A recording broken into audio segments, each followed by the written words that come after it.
All right, let's dive into a story that'll give you chills. It's a first-person account of a late-night walk home that starts innocently enough, a student, a library, late-night studying, but it ends with an encounter that brings a dark local legend to life. You know that feeling, right? That prickle on the back of your neck when you're walking alone at night? You swear you see something move out of the corner of your eye? Well, for the student in our story, that feeling wasn't just in his head. It became terrifyingly real. Okay, so let's set the scene. Our story kicks off with a student doing what students do, burning the midnight oil. Final exams are right around the corner, so the school library is his sanctuary for some last-minute cramming. Now, it was way past his usual time to head home. He was usually back by 8, but tonight he was just so deep in the books, he completely lost track of time. You know how it is. Just a few more pages, he's thinking, then I'll pack it up. I mean, picture it. A huge school library, a place that's normally buzzing with people, and now, nothing. It's dead quiet. And that kind of silence, it isn't peaceful, is it? It feels heavy, unnatural. He was pretty sure he was the only one there. Turns out, he was wrong. Because in that heavy, deep silence, a sound breaks through, something that just doesn't belong. A sound that completely shatters the quiet and turns his little study sanctuary into something, well, something to be afraid of. It was this slow, rhythmic, and deeply unsettling sound echoing through the empty halls. Limp. Drag. Limp. Someone or something was walking nearby with this awful, labored gait. And you know what? He didn't stick around to find out who it was. He just grabbed his stuff and bolted. But here's the thing. Getting out of the library wasn't the end of it. Oh no, it was just the beginning. His walk home, something he did every single day, was about to turn into a nightmare. Whatever he was running from inside, it was waiting for him outside. What's so creepy about this whole thing is how it unfolds. It's not just some cheap jump scare. It's this slow, creeping dread that just keeps building with every single step. It goes from seeing a faint figure way down the hall to a terrifying face-to-face confrontation on a totally empty street. So it all starts in the school hallway. He's rushing for the exit, and that's when he sees her, a woman, just standing at the far end. He gets this instant, deep feeling of unease and calls out, "Who's there?" And just like that, poof, she's gone, vanished. He tells himself he's just tired, his mind's playing tricks on him. He gets outside onto a street that should be busy, but tonight it's completely deserted.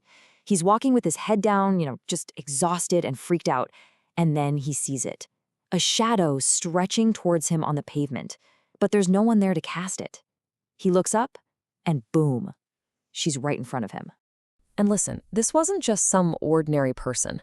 Her clothes were all ragged and dirty, her hair was a total mess, and her body, it looked twisted, almost broken, which explained why she had so much trouble walking. Every single instinct in his body was screaming at him to run. He was absolutely frozen to the spot. So he's just standing there, completely paralyzed with fear. He can't go forward, he can't go back. And in this terrifying dead silence, the figure slowly turns to face him directly.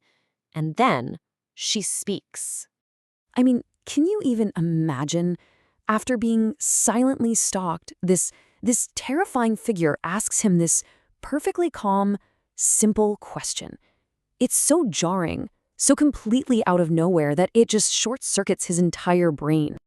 And that's exactly how he put it. His brain just went numb. Total shock. He couldn't get a single word out, couldn't even think. His mind just went completely blank. And the only thing left was this primal instinct to get away. So in a moment of pure panic, he just points down the empty street, far away, anywhere but here. He just needs her to go away. And the weirdest part? She does. She starts to limp slowly in the direction he pointed until she just fades out of sight. The second she's gone, he runs. I mean, he is sprinting, not looking back, just trying to find help. And as he's running, a scream just rips through the night air from the direction she went. The words are faint, but he can hear them. She is here. And then everything just goes black. The next thing he knows, he's waking up in his own home. A neighbor had found him passed out on the street and carried him inside. And it's this neighbor who finally sheds some light on what happened. See, this wasn't just some random, scary encounter. He'd just run into a local legend. The neighbor told him the whole story, and it goes all the way back to 1998. A little 10-year-old girl, a student at that very same school, died in a really tragic accident. And her mother, a woman named Agatha, was just so completely overcome with grief, she just couldn't bear it. And that's how the legend of Agatha, the ghost of Eden Hill, was born. They say her spirit is trapped by her own sadness, and that she just wanders the school and the streets around it, forever searching for the daughter she lost, just hoping to find her again. So let's put it all together. The figure he met wasn't some monster. It was the ghost of Agatha, a 32-year-old mom. She's trapped, forever searching the very same school and streets for her little girl, her spirit just shattered by grief. And this is the part that changes everything. The twisted body, the ragged clothes, that awful limp. It wasn't the look of something evil. It was the physical manifestation of a woman's unending sorrow. And her question, "Where are you going?" That wasn't a threat. It was a desperate plea. The question of a mother hoping someone, anyone, has seen her lost child. It really makes you think, doesn't it? So many of the ghost stories that really stick with us, they aren't about evil at all. They're about tragedy. They're like these echoes of love and loss that get imprinted on a place.